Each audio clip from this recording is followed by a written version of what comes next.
وأزواجه وآله وسلم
पूरा विश्व के कारखाना हिसाবে তৈরি করে দিয়েছে যে ব্যবহার খাদ্য প্রমাণ দেওয়ার জন্য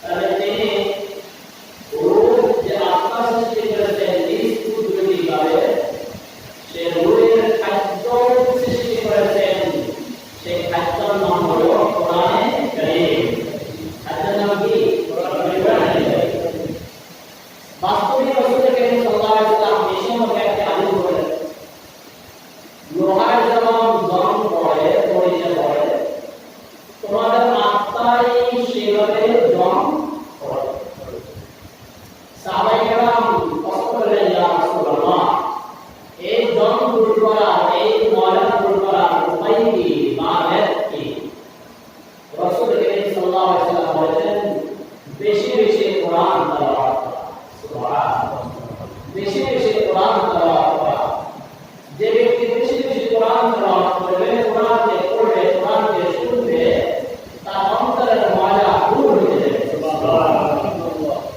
যেটা যুক্তির আলোকে আমি বুঝিয়েছিলাম রূহানি খাদ্য হলো কোরআন রূহানি খাদ্য হলো কোরআন যত কোরআন তেলাওয়াত করব যত কোরআন পড়ব যত কোরআন শুনব তত আমার রূহ ময়লাকে দূর হয়ে যাবে রূহ ময়লা দূর হয়ে যাবে আর রূহ সতেজ হবে আর যখন এই রূহ সতেজ হবে রূহের ভিতরে যখন নূর ঢুকবে আলো ঢুকবে তখন মহান আল্লাহর মহব্বত আমি অর্জন করতে পারবো সুবহানাল্লাহ এই ধরনের ব্যক্তির ব্যাপারে একদম কবিতার ভাষায় কবিতা দ্বারা বুঝিয়েছেন মান্না গুঞ্জাম গর্জমে আসমা লেগে গুঞ্জাম গর্জমে ময়লা মহান আল্লাহ বলেন আমার আসমান জমিনে কোথাও আমার জায়গা পায় না একমাত্র মুমিনের কবরে আমার জায়গা কোন কবর যে কবর নূরের কবর যে কবর নূরের কবর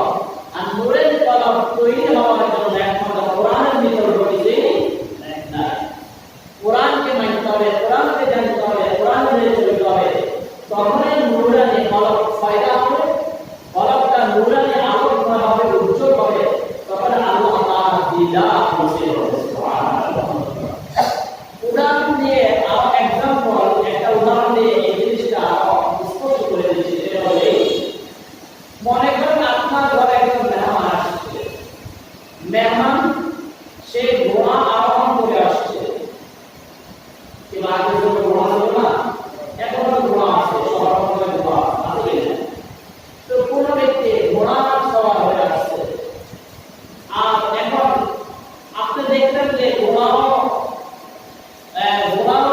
ক্ষুধা লাগছে ঘোড়ার ব্যাগটা নেই আমার মেহমান বহু থেকে আসছে মেহমানের ক্ষুধা লাগছে আপনি কি করলেন ঘোড়ার খাদ্য জোগান দিতে দিতে এইদিকে মেহমান দূর হয়ে গেছে মেহমানের প্রতি আপনি কি করলেন না করলেন না খেয়াল করলেন না মেহমানটা বসে গেছে ঘোড়ার খাদ্য জোগান দিচ্ছে এটা কি কোনো জ্ঞানী ব্যক্তির কাম হবে নাকি জ্ঞানী ওই ব্যক্তি যে ঘোড়ার খাদ্য জোগান দেবে এখন মেহমানের আরোহীতে তার খাদ্য জোগান দেবে কি বলে জ্ঞানী কে হবে যে ওই খাদ্য জোগান দেবে যে ওই খাদ্য জোগান দেবে যে শুধু মেহমানের খাদ্য জোগান দেবে ঘোড়ার খাদ্য জোগান দেবে না অথবা যে ঘোড়ার খাদ্যের পিছনে লেগে থাকবে আরোহী খাওয়া থাকবে না এরা কি নয় জ্ঞানী নয় এই উপমাটা কি বুঝলাম ঘোড়া এটা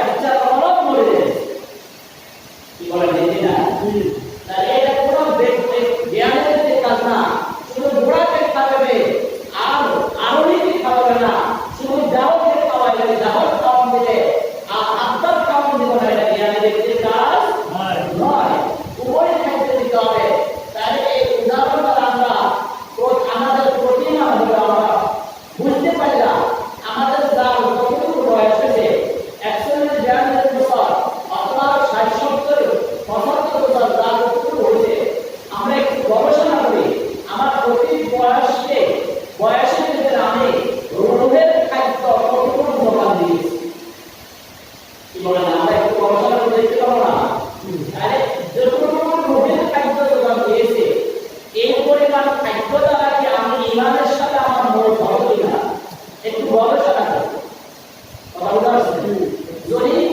এই গবেষণা এখন থেকে না করি তাহলে কিন্তু সামনে মহা বিপদ আছে সবচেয়ে বড় কঠিন বিপদ হলো মৃত্যু শহরের বিপদ পৃথিবীর কোনো বিপদ এত বিপদ নয় মনুষ্য অবস্থার বিপদ সবচেয়ে বড় কঠিন বিপদ কথা বলতে পারছেন ওই সময় আপনি যদি রুহকে আগ থেকে আপনার লাইফে সুস্থ থাকার কারণে আপনি যদি আপনার আত্মার কোরআন যদি যোগান দিতে না পারেন তখন বিভীষিকাময় ওই মনুষ্য অবস্থা আল্লাহ যদি বের হবে না আল্লাহ যদি আপনি চেষ্টা করতে দেখবেন কিন্তু আল্লাহ শব্দ বের হবে না কারণ আপনার দেহর পিছনে সময় কাটিয়েছেন রুহের পিছনে সময় কাজ নাই তাই কলব থেকে যেটা বের হওয়া দরকার সেটা বের হবে কারণ মনুষ্য অবস্থা যে আল্লাহ শব্দ বের হবে সেটা আপনার ইচ্ছে দিয়ে হবে না আপনি হাজারো চেষ্টা করলে এখন যখন ইচ্ছা করেন আল্লাহ শব্দ বের করতে পারেন রহমান শব্দ বের করতে পারেন কিন্তু মনুষ্য অবস্থায় আল্লাহ শব্দ ইচ্ছা বের করছেন না তখন আপনার রূহ যদি সতেজ হয় আপনার আত্মা যদি সতেজ হয় আত্মার প্রাণ যদি জীবনে যদি আপনি জোড়া দিতে পারেন আত্মাকে যদি উজ্জ্বল করে তুলতে পারেন তখন আপনার রূহ থেকে আপনার আত্মা থেকে অটোমেটিকলি আপনাকে চেষ্টা করা লাগবে না আল্লাহ বলার জন্য কালেমা পড়ার জন্য মানুষ বলা লাগবে না আপনি চেষ্টা করার কোনো প্রয়োজন হবে না সে আলো থেকে আলো বের হবে আলো থেকে আলো বের হইয়া মুক্তি জবাব দিবে না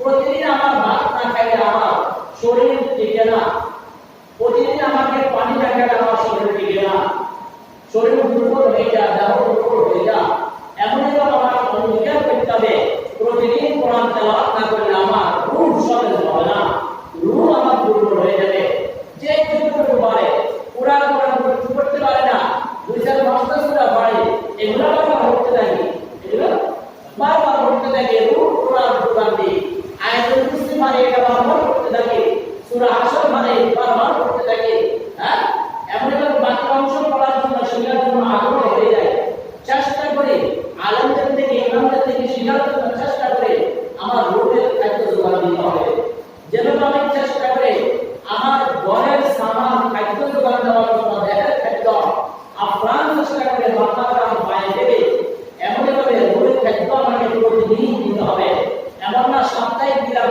তা হবে না না দৈনিক একবার দিলাম তা হবে না এবার আমাকে যখনই আমার মনে আসে সকাল বিকাল সন্ধ্যা রাত্রে সব সময় আমি এটাকে রূহের খাদ্য জোগাড় দেব আল্লাহ তৌফিক দান করেন আমিন এজন্য রাসূল করিম সাল্লাল্লাহু আলাইহি ওয়াসাল্লাম নীতি নির্ধারিত করে দিয়েছেন সকালবেলা ফজর পরে সূরা ইয়াসিন তেলাওয়াত করবে ফজর পরে কি তেলাওয়াত করবে সূরা ইয়াসিন তেলাওয়াত করবে এমনিভাবে যোহর পরে সূরাতুল ফাতিহা তেলাওয়াত করবে আসর পরে সূরাতুল নাবা আম্মা ইয়াতাসাআল তেলাওয়াত করবে মাগরিবের পরে সূরাতুল ওয়াকিয়া তেলাওয়াত করবে ইশার পরে সূরাতুল মুলক এবং আলিফ লাম মিম সেজদা তেলাওয়াত করবে কথা বুঝা আসছে এইভাবে রাসূল সাল্লাল্লাহু আলাইহি ওয়াসাল্লাম অন্য হাদিসে বর্ণনা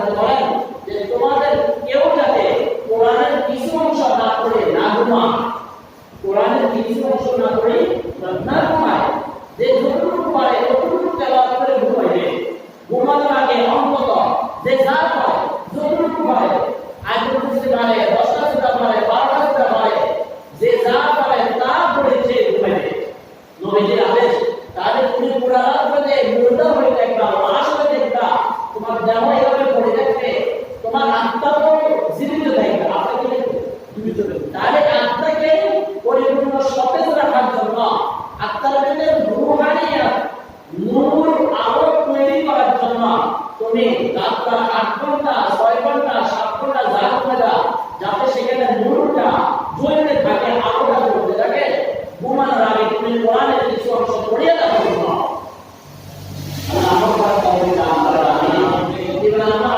ইনশাআল্লাহ প্রতি রাত্রে কিছু কিছু যে যা পারে যতটুকু পারে, একবার কেউ যদি কোনো সূরা না পারে, সূরাতুল ফাতিহা সবাই পারে, কি বলে নাকি না?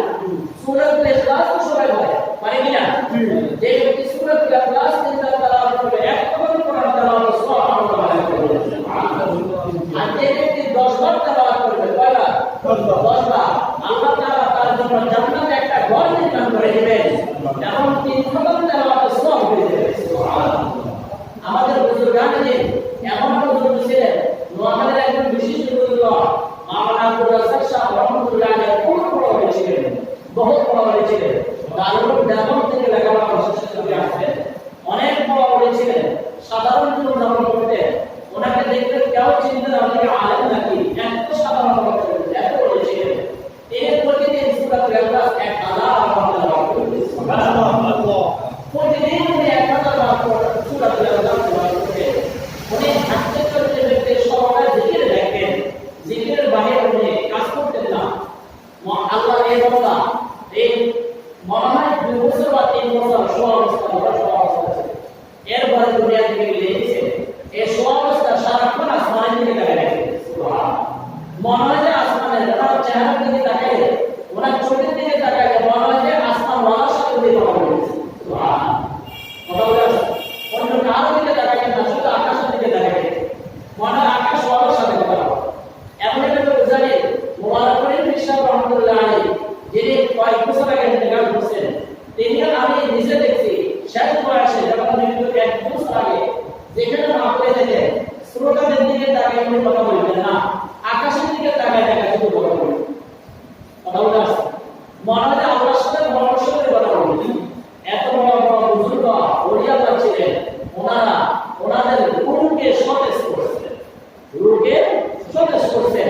ওলিয়া হওয়ার জন্য বড় ধরনের কিছু প্রয়োজন নাই, ওলিয়া হওয়ার জন্য দুটো কাজ করাই যথেষ্ট। একটা হলো গুনাহকে ছেড়ে দেওয়ার চেষ্টা করা, এরপরে গুনাহ হলে তওবা করা, গুনাহ হলে তওবা করা। দ্বিতীয় কাজ হলো সর্বদা আল্লাহর ধ্যানে থাকা, দ্বিতীয় কাজ হলো কি? সর্বদা আল্লাহর ধ্যানে থাকা, আল্লাহর সৃষ্টি নিয়ে গবেষণা করতে থাকা। এই দুটো আমরা যে করবে সে ওলি এমনি হয়ে যাবে। সুবহানাল্লাহ। কথা বলে আসছে আমরা তো মনে করি ওলি হওয়া অনেক বড় কঠিন কাজ, কঠিন কাজ না, এটা সহজ কাজ। সহজ কাজকে আমরা কঠিন বানিয়ে দিয়েছি। আল্লাহ তাআলা আমাদেরকে আমল করার তৌফিক দান করেন। আমিন। এবার আসেন আমাদের আজকে মূল আলোচনা সূরাতুন নাহল এর 24 নম্বর আয়াত শেষ হয়েছিল। সেই 24 নম্বর আয়াতের ভিতরে আল্লাহ তাআলা বলেছেন, ফাআসরাফাহুম সাইয়্যাতু মা আমিলু ওয়া হাকিম মা কানু বিহি ইস্তাজিবুন।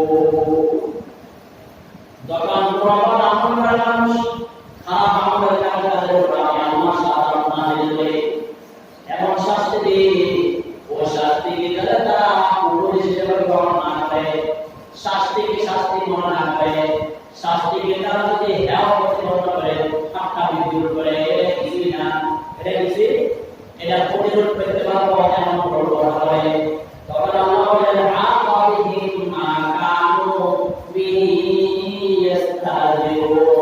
শাস্তি তাদেরকে তারা করে ফেলে, অর্থাৎ শাস্তি দীর্ঘ সময় লাগে, শাস্তি দীর্ঘ সময় লাগে।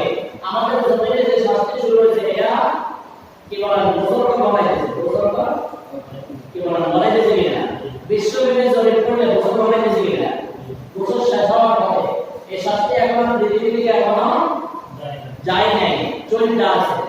তো এই শাস্তি এত দীর্ঘ সময় থাকার কারণ হলো শাস্তি শুরু হওয়ার যখন শুরু হয়েছে তখন মানুষ এটাকে হেওয়া করতে জন্ম করেছে, ঠাট্টা বিদ্রুপ আয় কিছু এড়িয়ে চলে যাবে।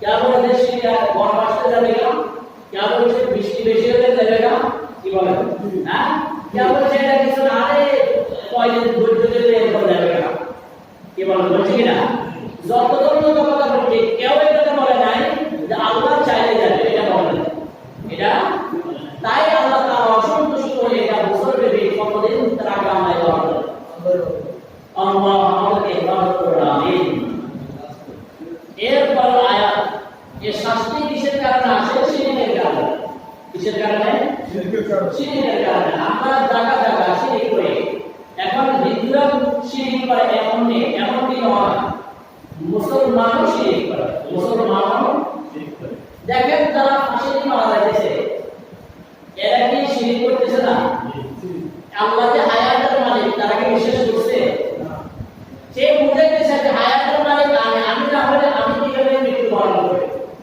আল্লাহ যে মরণের মালিক সে কি বিশ্বাস করছে করে নাই যদি করতো তাহলে নিজে নিজে ফাঁসি দিত না এমনভাবে পরকালে যে সুখ শান্তি এবং দুঃখ কষ্ট আছে পাপের সাজা আছে এই কথা যদি সে বিশ্বাস করত পরকালকে যদি বিশ্বাস করত সে কি ফাঁসি দিতে মারা যেত কখন মারা যেত না তাহলে সে ফাঁসি দেওয়া এটা একটা শিরকি কাজ এটা একটা এই জন্য যে ব্যক্তি আত্মহত্যা করে মারা যাবে সে চিরস্থায়ী জাহান্নামে কখনো সে জাহান্নাম থেকে উঠবে না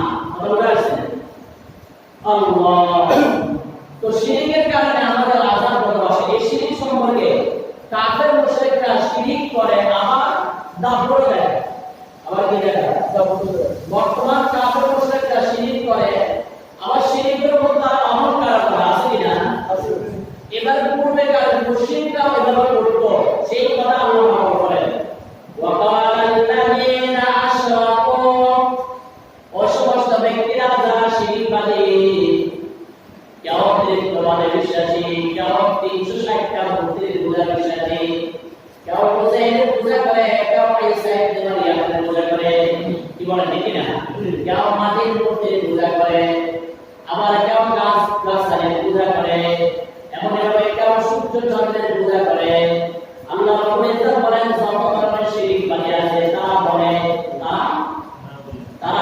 লাউ শাআল্লাহু মা আবাদনা মিন দুনিহি মিন শাইইন নাহনু ওয়ালা আবাউনা লাউ শাআল্লাহু আল্লাহ যদি চাইতেন আল্লাহ যদি মা আবাদনা মিন দুনিহি আমরা আল্লাহকে ছাড়া কারো পূজা করতাম না আমরা আল্লাহকে ছাড়া কারো পূজা করতাম না আল্লাহ যদি চাইতেন আল্লাহ যদি আমাদের উপর দয়া করতেন তাহলে আমরা আল্লাহকে ছাড়া অন্য কারো ইবাদত করতাম না শুধু আমরা না ওয়ালা আবাউনা আমাদের পূর্ব যারা ছিল তারা আল্লাহ ছাড়া কারো ইবাদত করতো না এই কথা বলে তারা প্রমাণ করে আল্লাহ চান না এই কারণে আমরা অন্য বস্তুর পূজা করি অর্থাৎ তারা প্রমাণ করতে চান আমরা যে মূর্তি পূজা করি এটা আল্লাহ চাইছেন বিলে এই পূজা করি বলেন না নাউজুবিল্লাহ আল্লাহ অনুমতি দিয়েছেন তাই পূজা করেন আল্লাহ যদি অনুমতি না দিতেন তাহলে আমরা পূজা করতাম না হ্যাঁ যদি আল্লাহ অনুমতি না দিত তাহলে আমরা পূজা করার সাথে সাথে আল্লাহ শাস্তি দিতেন মাইনে দিতেন যেটা আল্লাহ আমাদেরকে মারেন না যতই পূজা করে আমরা করবো কোনো ধরনের মৃত্যু হয় না সাজা আসে না এই সাজা না সামনে প্রমাণ আল্লাহ আমাদেরকে অনুমতি দিয়েছেন বলেন না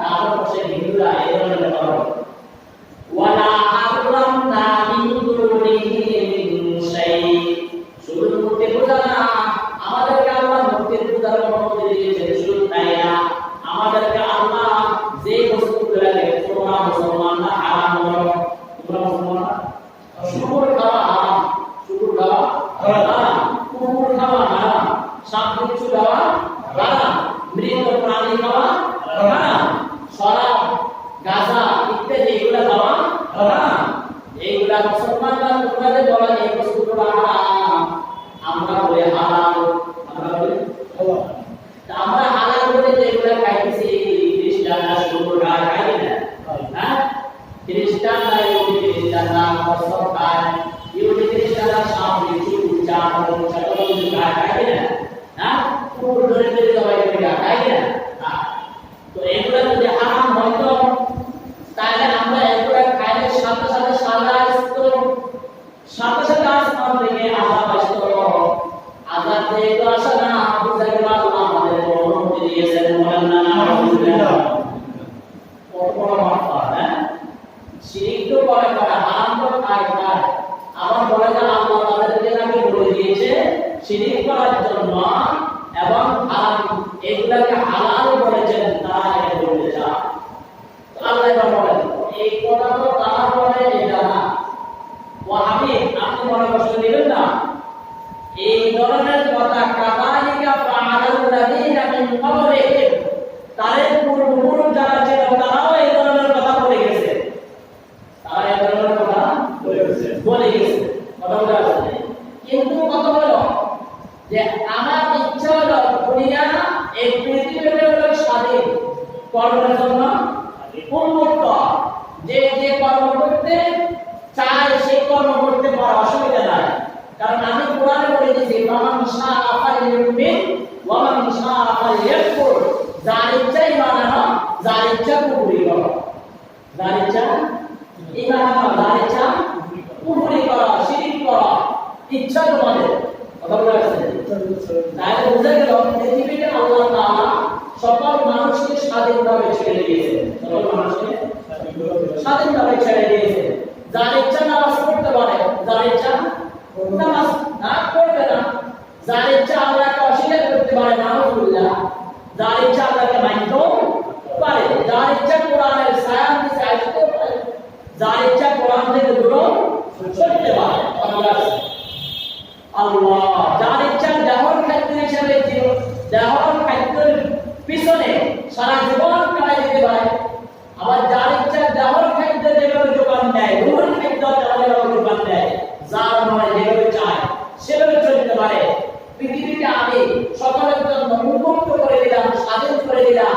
এই আয়াতের ভিত্তিতে ফামান শাআ ফালইউমিন ওয়া মান শাআ ফালইয়াকফুর, যার মনে চায় ঈমান আনো, যার মনে চায় কুফরি করো। কথা বলা আছে, তবে এর বড় আমি যেহেতু দয়া, আমি যেহেতু যাতে করে সবাই ইমানদার হয়ে যেতে পারে, যাতে করে সবাই শান্তি দিতে শান্তি আসতে পারে, আল্লাহ আমার কিতাবের নিচে আসতে পারে, আমার মনে মানতে পারে। এই কারণে আমি আল্লাহ তাদেরকে তাদের নিকট আমি তিনটা বিষয় পাঠাইছি। কয়টা বিষয়? এক নম্বর হলো আমি তাদের নিকট যোগ যোগ করে কিতাব পাঠাইছি, যোগ যোগ করে কিতাব পাঠাইছি। এই কিতাব পড়ে পড়ে তারা গবেষণা করে কোন পথ ঈমানের পথ, কোন পথ কুফরির পথ, কোন পথে চলে আমি রাজি হই, কোন পথে চলে আমি অসন্তুষ্ট হই। কিতাব পড়ে পড়ে তারা বুঝবে। দ্বিতীয় নম্বর পদ্ধতি হলো আমি দয়া করে যোগ যোগ করে নবী রাসূল বানাইছি, যোগ যোগ করে তাহলে কিতাব এবং নবী রাসূল বানানো এটা হলো আল্লাহ দয়া। আল্লাহ কি দয়া? কথা বলা আছে, তারা কিতাব পড়ে হয়তো বুঝতে পারবে না, শয়তান তাদেরকে বুঝতে দিবে না, তারা সর্বদা বাঁকা পথে চলতে থাকবে। যাতে আমার নবী রাসূলরা তাদেরকে কিতাব পড়ে পড়ে বুঝাই দেয়, কিতাব পড়ে পড়ে বুঝাই দেয়। এখানে আল্লাহ রাব্বুল ইজ্জত বলেন ফাহাল আলাল রুসুলি ইল্লাল বালাগুল মুবিন। ও আমার হাবিব, এমনভাবে সকল নবীদের দায়িত্ব ছিল, আপনার একটা দায়িত্ব, সকল নবীদের একটা দায়িত্ব ছিল বালাগুল মুবিন, স্পষ্টভাবে বাণীগুলো তারা পৌঁছাই দিবে। কিতাব পড়ে পড়ে মানুষকে বাণীগুলো পৌঁছাই দিবে। দড়িবাজি তাদেরকে ইমানদার বানাইবে না, দড়িবাজি কোরআনওয়ালা বানাইবে না, দড়িবাজি কিতাবওয়ালা বানাইবে না, দড়িবাজি আল্লাহর গোলাম বানাইবে না। শুধু বলার দায়িত্ব বলতে দায়িত্ব, বলার দায়িত্ব বলতে দায়িত্ব। দড়িবাজি আনা এটা রাসূলদের কাজ না, আমি আল্লাহর কাজ না। কারণ আমি তো ঘোষণা দিয়েছি, নির্ধারণ করে দিয়েছি, দুনিয়ার কর্মগুলা স্বাধীনভাবে ছেড়ে দিয়েছি, দুনিয়াতে কর্মগুলা স্বাধীনভাবে ছেড়ে দিয়েছে। যেভাবে ধর্মীয় কর্মের ব্যাপারে স্বাধীনতা আছে,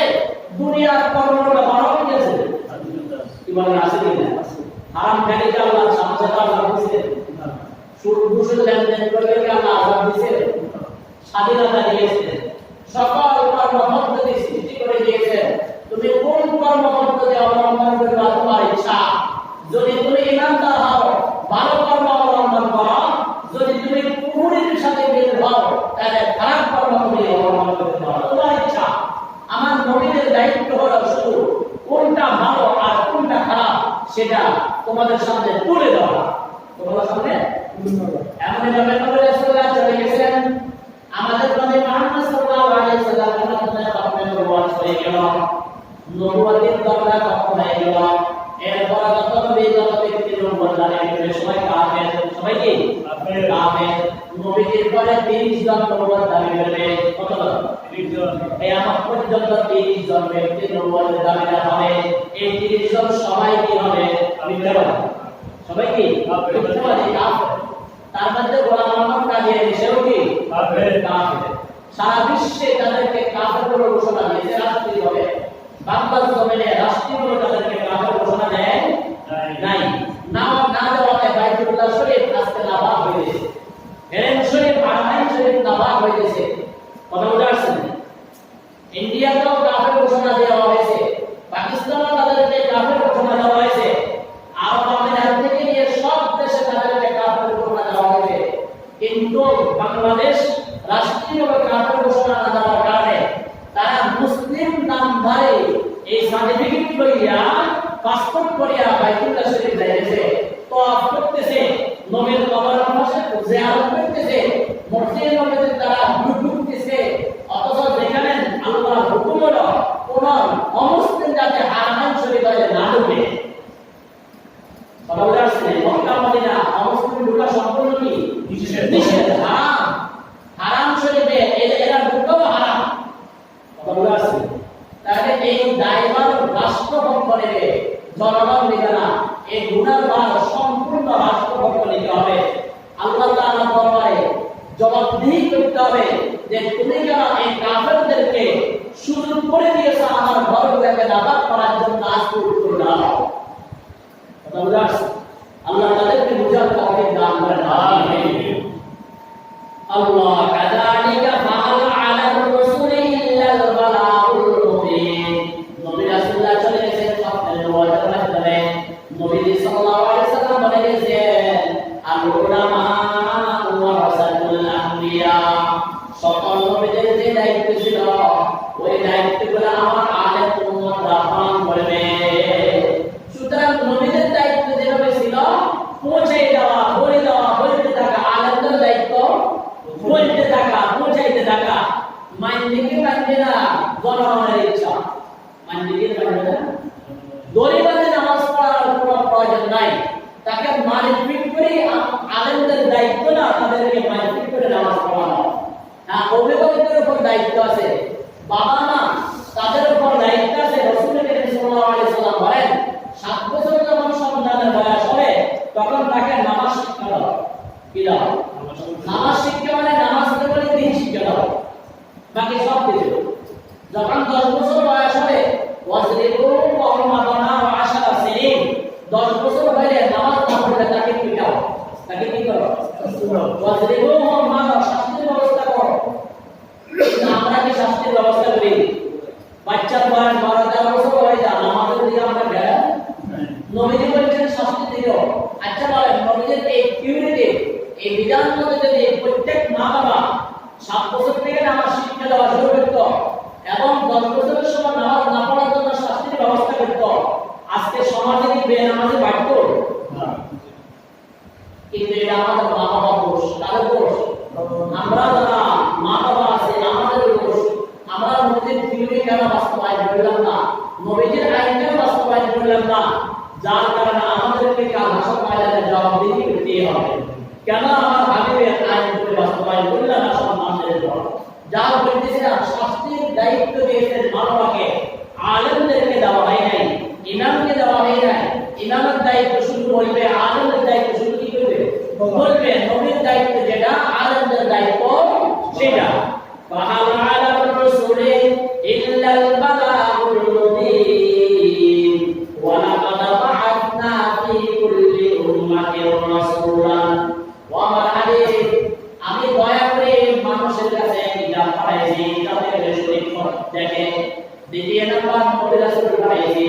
বাআসনা ফি কুল্লি উম্মাতিন, শুধু এই উম্মতের কাছে না, বরং প্রত্যেক উম্মতের কাছে রাসূলুল্লাহ একজন রাসূল বানিয়েছি। প্রত্যেক জাতির কাছে আমি রাসূল বানিয়েছি, প্রত্যেক জাতির কাছে রাসূল বানিয়েছি। এক লক্ষ সোয়া নবী রাসূল আল্লাহ দুনিয়াতে পাঠাইছেন। আল্লাহ তারা সবাই এসে বলছেন আনি আবুদুল্লাহ, তোমরা সবাই কার ইবাদত করো? আল্লাহর ইবাদত। কার ইবাদত করো? আল্লাহ। ওয়াজতানিবুত তাগুত, তাগুত ছেড়ে দাও। কি ছেড়ে দাও? তাগুতের ব্যাখ্যা যদি মূর্তি বলে তাহলে দুর্বল। তাগুতের ব্যাখ্যা মূর্তি না। আমরা অনেক আলেম বলছো তাগুত শব্দ মূর্তি বলে। তাগুত শব্দের ব্যাখ্যা হলো ওই বস্তু অথবা ওই ব্যক্তি যে বস্তু বা যে ব্যক্তিকে মানলে পরে আল্লাহর অবাধ্য করা জরুরি হয়ে যায়, আল্লাহর নাফরমানি হয়ে যায়, ওই বস্তুকে মানা এটাকে তাগুত করে, ওই ব্যক্তিকে মানা এটাকে কি বলে? তাগুত বলে। আপনি একটা ব্যক্তিকে যদি মানতে যান আল্লাহর নাফরমানি করতে হয়, আছে কি না? কোন ব্যক্তি আপনাকে বললে, আপনাকে বলল অমুক থেকে 5 লাখ টাকা নিয়ে আসো, যাকে পাঠাইছে সে জানে 200 টাকা দিতে পারে, তাহলে এই ব্যক্তি যদি এই ব্যক্তিকে মানে তাহলে এই ব্যক্তি তার জন্য তাগুত, এই ব্যক্তি তার জন্য কি তাগুত? তাগুতকে ছেড়ে দেওয়ার জন্য আল্লাহর হুকুম, তাগুতকে ছেড়ে দেওয়ার জন্য আল্লাহর হুকুম। এমনিভাবে সুদের কারবার করবেন, সুদ উসুল করার জন্য যে সমস্ত কর্মকর্তা কর্মচারী কাজ করবে, ওই সমস্ত কর্মচারী কর্মকর্তাও তাগুতের পূজা করে। কিছু পূজা করে তারা আল্লাহর নাফরমানি করতেছে, আল্লাহ নাফরমানি করতেছে। এমনিভাবে হিন্দুরা মূর্তি পূজা করে, মূর্তি পূজা করে তাগুত বলে, মূর্তি পূজা করে। এমনিভাবে কোন নেতা কোন তার কর্মী বলে অমুক ব্যক্তিকে মেরে গেলাম, অমুক ব্যক্তিকে মেরে গেলাম, সুতরাং সে সাথে সাথে নেতার কথা মানতে গিয়ে তাকে মেরে ফেললাম, তাকে হত্যা করে ফেললাম। ওই নেতা এই কর্মীর জন্য নেতা হলো তাগুত। এটা হলো আল্লাহ বলছে এই তাগুতকে ছেড়ে দাও, অর্থাৎ এই নেতাকে ছেড়ে দাও, আল্লাহকে দাও। কাকে দাও? আনি আবুদুল্লাহ ওয়াজতানিবুত তাগুত।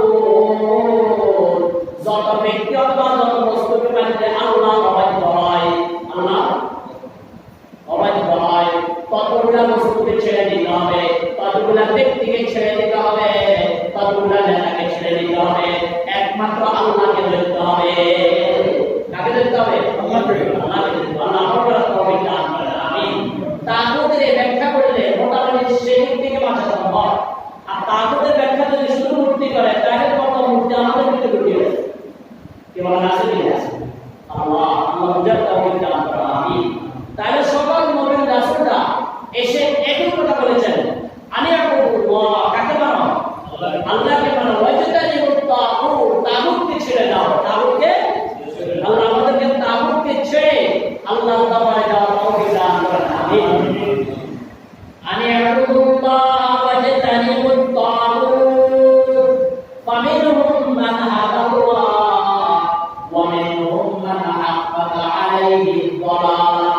আল্লাহ বলবো আল্লাহ বলেছেন বলেন বাহারে যুগ যুগ ধরে প্রত্যেক জাতির জাতির রাসূল বানাইছে, তারা যে দাওয়াত দিয়েছেন আনি আবুদুল্লাহ দাওয়াত, ইজতানিবুত তাগুতের দাওয়াত, এই দুই দাওয়াত যে তারা দিয়েছেন এই দুই দাওয়াতের ভিতরে দুই গ্রুপ হয়ে গেছে। কয় গ্রুপ?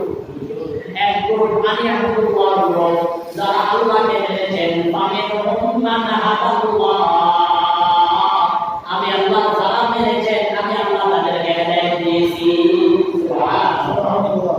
আর দ্বিতীয় গ্রুপ যারা কি ওয়াজতানিবুত তাগুত, তাগুতকে যারা ছাড়ে নাই, তাগুত ছাড়া তারা চলে নাই, তারা নেতাকে মেনেছেন।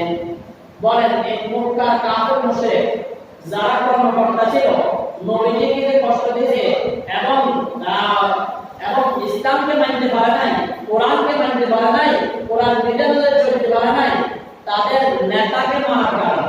কাকে মানার কারণে? নাকি মূর্তিকে মানার কারণে? নেতাকে। আপনি ইতিহাসের পাতায় দেখেন, যত কাফের লিডার, যত অমুসলিম লিডাররা নবীদেরকে কষ্ট দিয়েছে, যুগ যুগ ধরে যত নবী কষ্ট দিয়েছে, তারা মূর্তির কথা মেনে কষ্ট দেয়। মূর্তির কথা মেনে, কার কথা মেনে? নেতার কথা মেনে। কার কথা মেনে কষ্ট দিয়েছে? কথা বুঝা আসছে?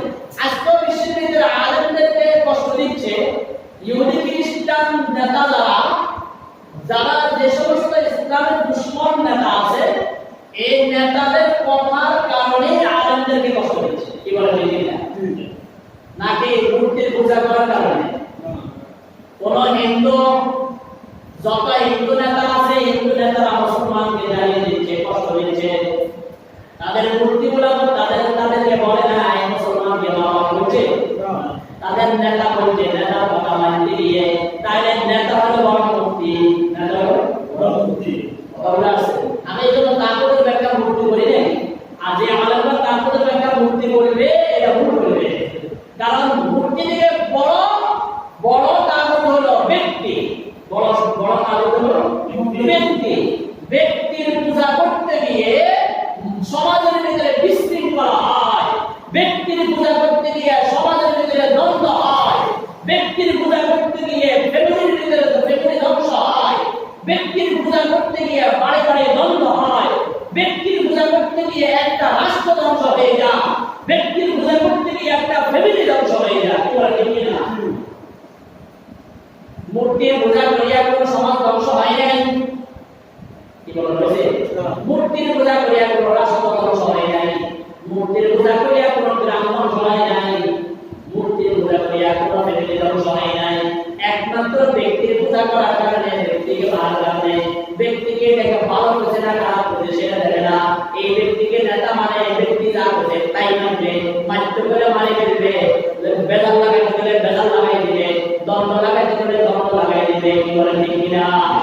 তাইলে মূর্তির পূজা চেয়ে ব্যক্তির পূজা করা হয়ে গেল। এই জন্য আল্লাহ বলেন ওয়াজদানি মুত্তাকুন, তোমরা তাগুত ছেড়ে দাও। কি ছেড়ে দাও? তাগুত ছেড়ে দাও। আল্লাহ আমাদের তৌফিক দান করুন। আমিন। তাইলে নবী রাসূলরা সবাইকে দাওয়াত দিয়েছেন, এক আল্লাহকে মানো, তাগুত ছেড়ে দাও। তার মধ্যে দুই গ্রুপ, এক গ্রুপ যারা আল্লাহকে মেনেছেন, আল্লাহ বলেন তাদেরকে হারাম কর, আমি তাদেরকে হেদায়েত দান করেছি। সুবহানাল্লাহ। আর আরেক গ্রুপ যারা এই তাগুতের উপর অটল ছিল, তাগুতের উপর অটল ছিল। ফেরাউন যে তাগুতের উপর অটল ছিল, ফেরাউনের কর্মকর্তা যারা ছিল, তারা তাগুতের উপর কি ছিল? অটল ছিল। তারা পিছপা হয় নাই। শেষ পর্যন্ত তারা সরকারের সাথে হয়েছে। তারা সরকারের কি বলে পাইছে কিনা? পাইছে। আবু জেহেল তাগুতের নেতা ছিল। আবু জেহেল তাগুতের নেতা ছিল। বদরের যুদ্ধে তার সৈন্যবাহিনী সহ আবু জেহেল সব কি দিয়েছে? ধ্বংস হয়ে গেছে। ঠিক না? হয়েছে। তাগুতকে মানা, তার কর্মকর্তা, তার অনুসারী যারা, তারা ধ্বংস হয়েছে মূর্তিকে মানার কারণে না, আবু জেহেলকে মানার কারণে। আবু জেহেলকে মানার কারণে।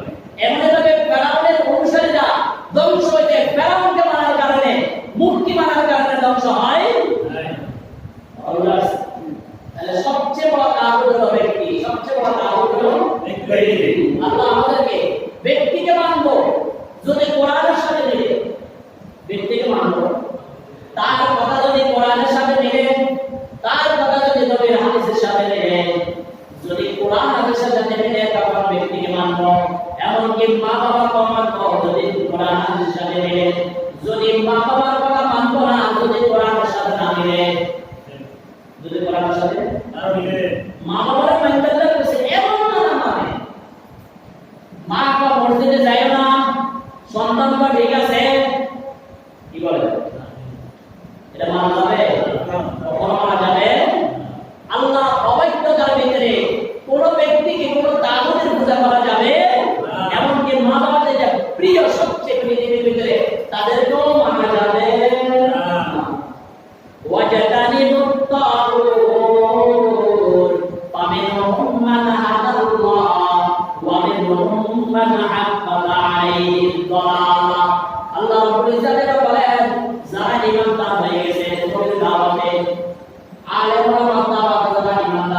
গেছেন, হ্যাঁ? আর তাদের ব্যাপারটা কোনো কথা নাই। যারা ইমানদার হয় নাই, গাদ্দারি করেছে, কি করেছে? গাদ্দারি করেছে। আল্লাহ বলেন, ও আমার বান্দারা, ফাসিরু ফিল আরদি, এই গাদ্দার ব্যক্তিদেরকে দেখার জন্য ভ্রমণ করো। কি করো? ভ্রমণ করো, পৃথিবী ভ্রমণ করো। তাদের দশা কি হয়েছে? শুআয়বের জাতির কি হয়েছে? সামুদ জাতির কি হয়েছে? সেই দৃশ্যগুলো সে এলাকা গিয়ে দেখে আসো। হ্যাঁ, ফেরাউনের কি হয়েছে? দেখো মিশরে গিয়ে। এভাবে জায়গা জায়গা নাফরমান যারা ছিল তাদের অবস্থা তোমরা দেখো। কাইফা কানা আকিবাতুল মুকাদ্দিমিন, যে মিথ্যাবাদী তাদের সাজা, যে গাদ্দার তাদের সাজা কিভাবে আমি দিয়েছি, তাদের কিভাবে ধ্বংস করেছি তোমরা দেখো। হ্যাঁ, নমরুদে যাকাত দিত না, নমরুদে দান খয়রাত করত না, মাল সঞ্চয় করত, শুধু জমা করত। সেই মান তাকে ধ্বংস করে দিয়েছে। সেই মানটাকে এমন ভাবে জমিনে বসে পড়েছে, জমিনের ভূ গর্ভে টাকা আল্লাহ তাআলা নিয়ে গেছে জীবন্ত। কি জীবন্ত? হ্যাঁ, এমন মাল সঞ্চয় করে রাখবা, টাকা দিবা না, তোমাকে আল্লাহ ধ্বংস করে দিবে, কোনো সম্ভাবনা নাই। ইনতাহারিস আলা হুদাহুম ফাইন্নাল্লাহা লা ইয়াহদি মান ইউদিল্লু ওয়া মা লাহুম মিন নাসিরিন। আল্লাহর নবী তো বেশি দয়া করেছেন, কি ছিলেন? রাহমাতুল লিল আলামিন। তোমার এক নাম কি? রাহমাতুল লিল আলামিন। আমা আরসালনাকা ইল্লা রাহমাতাল লিল আলামিন। আমি আমার হাবিবকে পাঠাইছি উভয় অসংখ্য জগতের দয়া স্বরূপ। শুধু এই জগৎ না, পরা জগৎ, সব জায়গা, যত জগৎ সৃষ্টি করেছেন সকল জগতের জন্য আল্লাহ তাকে রহমত স্বরূপ পাঠাইছেন। এই জন্য মেরাজে যাওয়ার পর সেটা একটা জগৎ, সেটা একটা জগৎ। সেখানে যাওয়ার পর আল্লাহর নবী আমাদেরকে বলে দেন, কথা বলে আসছে, আল্লাহ অসংখ্য জগতের জন্য রহমত হিসেবে পাঠাইছেন।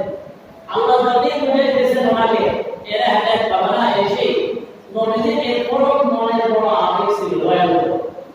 আল্লাহ এই কুরাইশদের যে একটু মুসলমান হয়ে ইনতাহারিস আলা হুদাহুম, আল্লাহ বলেন আমার হাবিব, তাহারিস আপনার লালসা, আপনার লোভ, আপনার আশা আকাঙ্ক্ষা, আলা হুদাহুম, এই মক্কার কুরাইশরা কাফেররা যে মুসলমান হয়ে গেল, আপনার আশা, আপনার কি আশা? আপনি বহু লোভ করেন, বহু লোভ করেন, তবে এই লোভ কাজে আসবে না। ফাইন্নাল্লাহা লা ইয়াহদি মান ইউদিল্লু, যে ব্যক্তিকে আমি গুমরাহ করি, পথ হারা করি, তাকে কেউ হেদায়েত দিতে পারবে না, তাকে কেউ হেদায়েত দিতে পারবে না। ওমা লাহুম মিন নাসিরিন, শুধু তাই না, তাকে কে তার বিরুদ্ধে কোনো বিপদশা আযাব আসে, কেউ তাকে রক্ষা করতে পারবে না। ওমা লাহুম মিন নাসিরিন, তার সাহায্যকারী কেউ হবে না, তার রক্ষক কেউ হবে না। যদি আমি কাউকে ধ্বংস করতে চাই, আমি হেদায়েতের চাবি যদি আপনার হাতে দেখব, বেলাল তো হেদায়েত পাইতো না। বেলাল কি বলে না, আশা দেখে সিরিয়া থেকে আসছে, বেলাল হেদায়েত পাইতো, এটা অসম্ভব। আগে মক্কার কাফেরদেরকে হেদায়েত বর্ণনা করে দিতেন। হ্যাঁ, চাচা আবু জাহেল, আবু তালেব, জাহাজের ওরবা সাহেবা, এদেরকে আগে হেদায়েত দিতেন। কিন্তু হেদায়েতের চাবি তো আমি আমার হাতে রেখেছি, আপনার হাতে ছেড়ে দিয়েছি। আপনি শুধু পৌঁছাইবেন, বলবেন, বলার মালিক বানাইছে আপনাকে, আর হেদায়েতের চাবি রেখেছি আমার হাতে। তাই বেলাল হেদায়েত পেয়েছে, তাই বেলাল মদিনার মুয়াজ্জিন হয়েছে। সুবহানাল্লাহ। যদি হেদায়েতের মালিক আপনার পেতে চান, বেলাল তো হায়াতে হেদায়েত পাইতো না। বেলাল হেদায়েত পাইতে পাইতে আপনার হায়াত শেষ হয়ে যেত। বেলালের ভাগ্য হতো না মদিনার মুয়াজ্জিন হওয়া। হ্যাঁ, আল্লাহ। তাহলে হেদায়েতের মালিক কে? আল্লাহ। তবে চেষ্টা করতে হবে, কি করতে হবে? হেদায়েত পাওয়ার জন্য চেষ্টা করতে হবে। আপনি চেষ্টা করবেন না, তাহলে আপনার দেহ তো থাকবে না। দেহ রক্ষা করার জন্য সকাল থেকে রাত পর্যন্ত ডিউটি করতে যাবে। হেদায়েত পাওয়ার জন্য, রুহের খোরাক দেওয়ার জন্য, হেদায়েত পাওয়ার জন্য যে একটা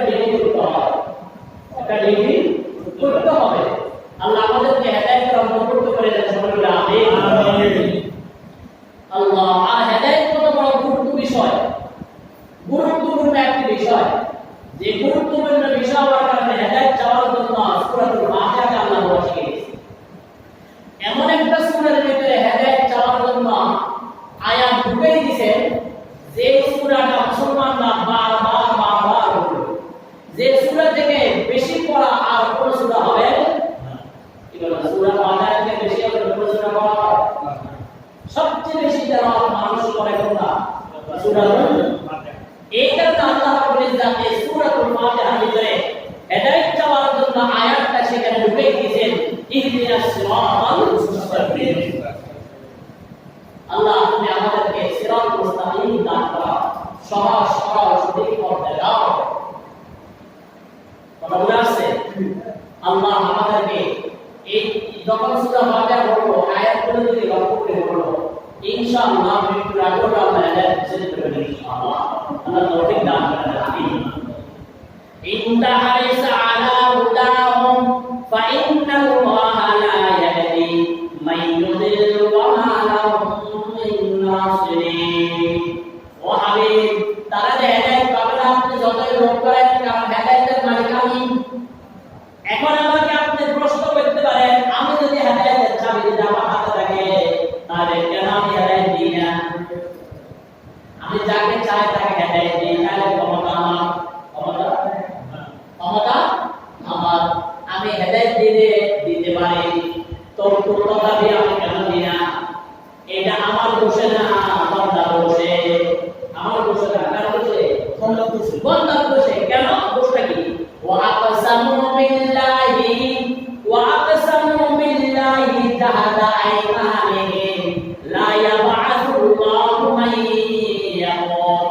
ওয়া আমার হাবিব, এই সমস্ত মক্কার কাফের মুশরিক যাদের ব্যাপারে আপনি হেদায়েতের জন্য লালায়িত, যাদের ব্যাপারে আপনি হেদায়েত চাইতেছেন, যাদেরকে হেদায়েত দেওয়ার জন্য আপনার লিপসা পেয়েছে, এরা কি বলে আপনি শুনেন? আকসামু বিল্লাহ জাহাদা আইমানিহিম, তারা কঠোরভাবে আমার উপর শপথ করে বলে, কঠোরভাবে আমার উপর শপথ করে বলে, অর্থাৎ কঠিন শপথ করে কথা বলে, লা ইয়াবআতুল্লাহু মান ইয়ামুত, যে ব্যক্তি মারা যাবে তার পুনর্জীবন নাই। নাউযুবিল্লাহ। যে ব্যক্তি মারা যাবে তার পুনর্জীবন নাই। অর্থাৎ এরা আল্লাহর উপর শপথ করে বলে যে কখনো পুনরুত্থান হবে না, এই নশ্বর দুনিয়া যা হওয়ার হবে পরবর্তীতে আর কিছুই হবে না, মাটির সাথে মিশে যাবে। যে এই কথা বিশ্বাস করে আমি তাকে কিভাবে হেদায়েত দিব? এত কঠিন কথা বলতে পারে, একটা সাধারণ গুনাহ করতে পারে, গুনাহের উপর সে আফসোস করবে, তাকে আমি হেদায়েত দিতে পারি। কিন্তু যে গুনাহ করে গুনাহের উপর দিও থাকবে, আরো বড়ত্ব দেখাবে, বাহাদুরি করবে, হ্যাঁ কি বলেন? যুবকরা পড়াশোনা করে না, হ্যাঁ যুবতীরা পড়াশোনা প্রেম ইত্যাদি তারা গর্ব করে না, হ্যাঁ খুব গর্ব করে। হ্যাঁ এতটা আমি এর সাথে কথা বলেছি, খুব গর্ব। গুনাহ করে এক জিনিস, গুনাহের উপর গর্ব করা আরেক জিনিস। যে গুনাহের উপর গর্ববোধ করবে তার কপালে হেদায়েত নাই, তার কপালে কি নাই? আরেক ব্যক্তি গর্ববোধ করে, ভাই আমার কাছে মাত্র 50,000 টাকা আছে, আজকে আমি 20 লাখ টাকা বলে, ভাই কিভাবে বলছেন এত টাকা নাম? তো মানুষকে দিয়েছি, মানুষকে লোন দিয়েছি, কি দিয়েছি? লোন দিয়েছি। এভাবে লাখের 10,000 টাকা আমি করেছি। এভাবে হয়তো বাড়তে আমার আলহামদুলিল্লাহ বলে, কি বলে? আছে কিনা? গুনার উপর আলহামদুলিল্লাহ বলে মুসলমান আছে কিনা? আছে। তো আলহামদুলিল্লাহ আল্লাহ শুকর, 50,000 টাকা আজকে 20 লাখ টাকা হয়েছে। ঈমান যেটা আছে এটাও গেছে। যে ব্যক্তি গুনার উপর আলহামদুলিল্লাহ বলবে, বিসমিল্লাহ পড়বে, তার ঈমান থাকবে না, তার ঈমান থাকবে না। তুমি সুদের কারবার করিয়া আজকে 50,000 টাকাকে 20 লাখ টাকা রূপান্তর করিলা, এটার উপর তুমি গর্ব করলা, আবার আল্লাহকে বেচ্চা পাইলা, আল্লাহর নাম লইয়া আল্লাহকে বিক্রি করে দিলা, আলহামদুলিল্লাহ বললা। সুতরাং তোমার তাকদীরে হেদায়েত থাকলে এটা কখনো হইতে পারে না, আল্লাহ তোমার তাকদীরে হেদায়েত রাখবেন না। এজন্য নবী বলেন, আমার নবী, ও আমার হাবিব, ও আমার বন্ধু, আমি কিভাবে কাফের মুশরিকদেরকে আমি হেদায়েত দিব? কারণ তারা তো গুনার উপর নিয়ম সম্পন্ন করে। তারা বলে মৃত্যুর পর পুনর্জীবন নাই, মৃত্যুর পর পুনর্জীবন নাই। লা ইয়াবাসুল্লাহ মান ইয়ামুত। এমন ভাবে ঘুষখোর, সে বলে যে আমি ঘুষ খাওয়ার কারণে আজকে বহু টাকার মালিক হয়েছি। বহু টাকা এমন এমন হয় যেই পদের মধ্যে যেই জায়গাতে ঘুষ বেশি পাওয়া যায় এই পদোন্নতির জন্য 20 লাখ টাকা খরচ করে কিনা? আছে কিনা? এরকম মুসলমান, এটা মুসলমানদের সংখ্যা বেশি না মুসলিমদের সংখ্যা বেশি? মুসলমানদের সংখ্যা বেশি। বাংলাদেশের মুসলমান প্রশাসনিকভাবে পদোন্নতির জন্য জায়গা বুঝি টাকা খরচ করে। জায়গা বুঝি আর দোস্ত সমস্যা নাই, স্যার সমস্যা নাই, আপনাকে 20 লাখ টাকা দিব, এই হিসাব করে রাখছে। ওইখানে যদি আমার ডিউটিটা হয় তাহলে আমাকে 6 মাসের টাকা, 6 মাসের টাকা যদি সেখানে 2 বছর থাকতে পারে 6 মাসের পুঁজি দিয়ে দিলাম, বাকি 1.5 বছর তো আমি বহু টাকার মালিক হয়ে যাবো, সমস্যা নেই। তাহলে বলেন এই ব্যক্তি ঘুষ খাওয়া যে হারাম এই কথার অনুভূতি তার ভিতরে আছে? অনুভূতি তো নাই নাই, বরং আত্মগৌরব করে। বলেন এই ব্যক্তির জন্য আল্লাহকে হেদায়েত বাজেট করবে? জি না, কখনো না, কোনো প্রকার না। হারামের উপর আত্মগৌরব যে ব্যক্তি করবে ওই ব্যক্তির তাকদীরে কখনো হেদায়েত থাকতে পারে না। আল্লাহ আমাদেরকে বুঝার তৌফিক দান করেন, আমিন। ওয়া কাসামু বিল্লাহি জাদা আইমানিহিম লা ইয়াবআথুল্লাহু মান ইয়ামুত বালা। আল্লাহ বলেন ও আমার ভক্ত কাফের মুশরিকরা, তোমরা বলতে যাও পুনর্জীবন হবে না, পুনরুত্থান বলতে কিছু নেই। আমি আল্লাহ বলে বালা, অবশ্যই হবে, অবশ্যই। وعلم عليه حقه ولكن أكثر الناس لا يعلمون। আমার ওয়াদা সত্য, আমি যে বলেছি পুনর্জীবন করব এটা সত্য, কিন্তু তোমরা অধিকাংশ মানুষ তোমরা বুঝো না, জানো না। তোমরা অধিকাংশ মানুষ বুঝো না, জানো না। লিয়ুবায়্যিনা লাহুল্লাযী ইয়াখতালিফুনা ফীহি। আমি পুনর্জীবন করব এটার কারণ হলো তোমরা যে জিনিস নিয়ে মতবিরোধ করতেছ, তোমরা বলো পুনর্জীবন হবে না। আমার বান্দারা বলে পুনর্জীবন হবে, আমার বান্দারা বলে তোমরা দুশমনরা বলো হবে না। এই কথাটা লিয়ুবায়্যিনা প্রকাশ করার জন্য, প্রমাণ করার জন্য আমি পুনর্জীবন করব, তোমাদেরকে প্রমাণ করে দিব। পুনর্জীবন হবে কি হবে না তোমাদেরকে দেখাই দিব। লিয়ুবায়্যিনা লাহুল্লাযী ইয়াখতালিফুনা ফীহি ওয়া লিয়া'লামাল্লাযীনা কাফারু আন্নাহুম কানু কাযিবিন। এবং তোমরা যে মিথ্যাবাদী, তোমাদের মিথ্যাবাদী সাব্যস্ত করার জন্য, প্রমাণ করার জন্য আমি হাসর ময়দান কায়েম করব। তখন বুঝতে পারবা যে আমার মুসলমান বান্দারা, আমার নবী রাসূলুল্লাহ মিথ্যাবাদী না তোমরা মিথ্যাবাদী। এই কথাটা প্রমাণ করার জন্য, তোমাদের মিথ্যাটা প্রমাণ করার জন্য হাসর ময়দান কায়েম করে দেখাই দিব। এছাড়াও আল্লাহ রাব্বুল ইজ্জত বলেন আমি পুনর্জীবন করতে পারবো না, এটা কিভাবে বিশ্বাস করলাম? যেখানে তোমার কিছুই ছিল না, যেখানে আকাশ নবমণ্ডল ভূমণ্ডল কিছুই ছিল না, এত বিশাল কিছু আমি হুকুম করেছি হয়ে গেছে। এমনভাবে তোমার কোনো অস্তিত্ব ছিল না, আর তোমার অস্তিত্বহীন থেকে অস্তিত্ব নিয়ে আসছে। আর এই বডি তোমার পসিবল যত কিছু হোক এরপরও তো থাকবে, এরপর কি থাকবে না, আর ইত্যাদি বহু কিছু থাকবে। এগুলো থেকে তোমাকে আমি জীবিত করতে পারবো না, এটা কিভাবে তুমি বিশ্বাস করলাম? আল্লাহ রাব্বুল ইজ্জত তাই আয়াত কারিমের ভিতরে লেখা করেন ইন্নামা কাউলুনা লিশাইইন ইযা আরাদনাহু আন নাকুলা লাহু কুন ফায়াকুন। আমার বান্দারা, তোমরা বিশ্বাস করো না পুনর্জীবনকে, পুনরুত্থানকে তোমরা বিশ্বাস করো না, অথচ দেখো নবমণ্ডল ভূমণ্ডল আকাশ ইত্যাদি সব কিছু, এমনকি বিশ্বের প্রতিটা মানুষ, এগুলা সব কিছু একদিন ছিল না। যখন আমার ইচ্ছা হয়েছে কোন, তখন আমি বলেছি কোন, তখন আমি বলেছি কোন, সাথে সাথে কোন বলার দেরি করতে দেরি, এই বস্তুগুলা হইতে দেরি হয় না। সুবহানাল্লাহ। এমনভাবে তোমরা মৃত্যুবরণ করবে, আবার তোমাদেরকে জীবিত করতে পারবো না, এটা কিভাবে বিশ্বাস করবে? না, এটা কখনো বিশ্বাসযোগ্য নয়, এটা কখনো বিশ্বাসযোগ্য নয়।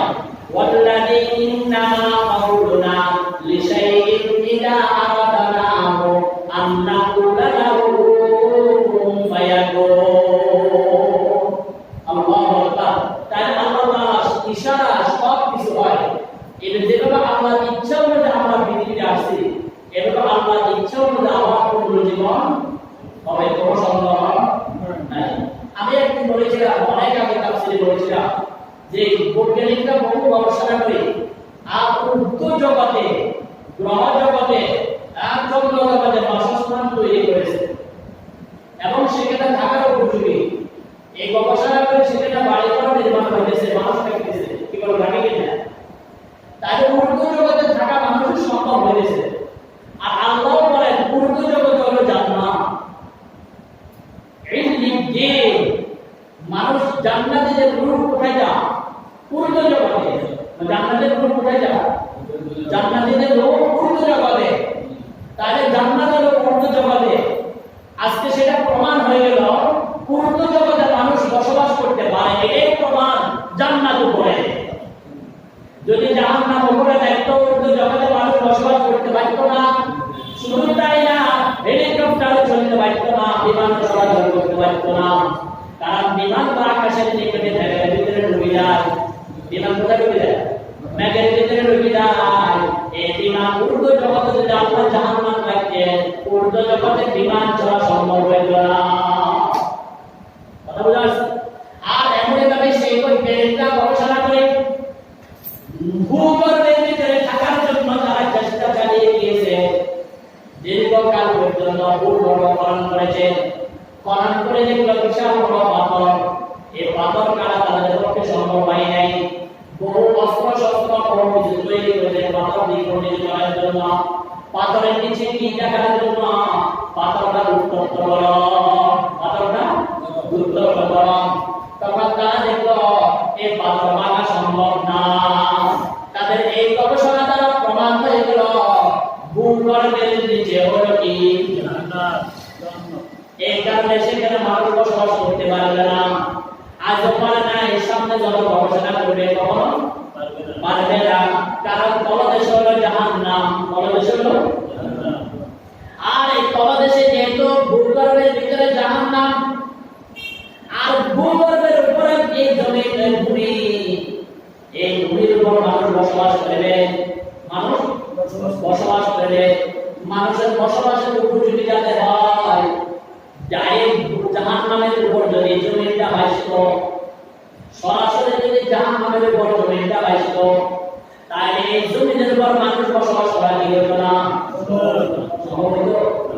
তাই আল্লাহ তাআলা কিরকম দয়া করলেন, এত বেশি দয়া করলেন যে দয়া প্রমাণ হয়ে গেল পুরা এই জমিনটা, এই ভূমিটা মহাসাগরের উপর ভাসতেছে। এই জমিন কিছুর উপর ভাসতেছে? মহাসাগরে। সেই মহাসাগরের ভিতরে একটা মাছ আছে, কি আছে? মাছ আছে। ওই মাছের পিঠের কানার উপর এই জমিন এভাবে অবস্থান করতেছে। সুবহানাল্লাহ। আল্লামা আব্দুল্লাহ কাসবা সাহেব রাহমাতুল্লাহ আলাইহি তিনি বলেছেন যে আল্লাহ তাআলা জান্নাতীদেরকে প্রথম নাস্তা করাবেন মাছের কলিজা দ্বারা। কি দ্বারা? মাছের কলিজা দ্বারা। কথা বোঝা আসছে? আল্লাহ আব্দুল্লাহ কাসবা সাহেব বলেন, তো আমার মনে হয় ওই যে জমিন যে মাছটা পিঠের উপর রেখেছেন, মনে হয় ওই মাছের কলিজা দ্বারা জান্নাতীদের নাস্তার ব্যবস্থা করে দিয়েছে। সুবহানাল্লাহ। তাহলে জাহান্নামের উপর যদি জমিনটা থাকতো, এই ভূমিটা যদি এভাবে থাকতো, তাহলে মানুষ বসবাস করতে পারতো না। তাই আল্লাহ রাব্বুল ইজ্জাত সাগরের উপর বাসায় দিয়েছে। এই সাগরের নিচে হলো জাহান্নাম। সাগরের নিচে হলো জাহান্নাম, যাতে করে পানিটা জাহান্নামকে ঠান্ডা রাখতে পারে, জাহান্নামের তাপটা যাতে জমিনের সাথে মিশতে না পারে। এই কারণে আল্লাহ রাব্বুল ইজ্জাত জাহান্নামের ভূমি এর মাঝামাঝি এভাবে পানির ব্যবস্থা রেখে দিয়েছেন, সাগরের ব্যবস্থা রেখে দিয়েছেন, যাতে করে বান্দারা এই ভূমির উপর বসবাস করতে পারে। সুবহানাল্লাহ। কি বলেন? আল্লাহ দয়ালু কিনা? এত দয়া দেখানোর পর আমরা কে মানতে রাজি? নামাজ করতে রাজি আল্লাহ আল্লাহ আমাদেরকে তাকে মানার পরিপূর্ণ মানার তৌফিক দান করেন আমিন ওয়া আখিরু দাওয়ানা আলহামদুলিল্লাহি রাব্বিল আলামিন আজকে 26 নম্বর আয়াত পর্যন্ত 29 নম্বর আয়াত পর্যন্ত এই সূরাতুল নাহল ইনশাআল্লাহ আগামী সপ্তাহে পরবর্তী আলোচনা হবে যা শুনেছি সর্বপ্রথম যেটা শুনেছি রূহের ক্ষেত্রে এই তাফসীরে বসা এটাও রূহের ক্ষেত্রে তাফসীরে বসা এটাও কি রূহের ক্ষেত্রে কি বলে বিশ্বাস হয়নি ইনশাআল্লাহ আমাদের মন একটু ভালো হয়েছে কিনা মনের ভিতরে আল্লাহ একটু ভয় আসছে কিনা আল্লাহ আল্লাহ আমাদেরকে রূহের ক্ষেত্রে করতে পারবেন আমিন আপনারা যে প্রস্তুত হন যে কোরআন শিখবেন যুবক মুরব্বী যারা আছেন যারা কোরআন পড়তে পারেন না তারা যদি চান যে এই বয়সে অন্তত কোরআন শেখার চেষ্টা চালাইবে ইনশাআল্লাহ আমি প্রস্তুত আছি মাগরিব বড় হোক এশার বড় হোক আধা ঘন্টা সময় যদি দিতে পারেন 30 মিনিট সময় যদি আপনারা বের করে দিতে পারেন ইনশাআল্লাহ আমি প্রস্তুত আছি আপনাদেরকে কোরআন শেখানোর জন্য আপনাদের গাইডেন্সে আপনাদের অর্থ দিয়ে সবকিছু হয়েছে আপনাদের কিছু দেওয়ার দায়িত্ব আমাকে আল্লাহ দিয়েছে শুধু নামাজ পড়া বা এটাই দায়িত্ব না আপনাদেরকে দিনের উপর ওঠানো আমার দায়িত্ব আপনাদেরকে কোরআন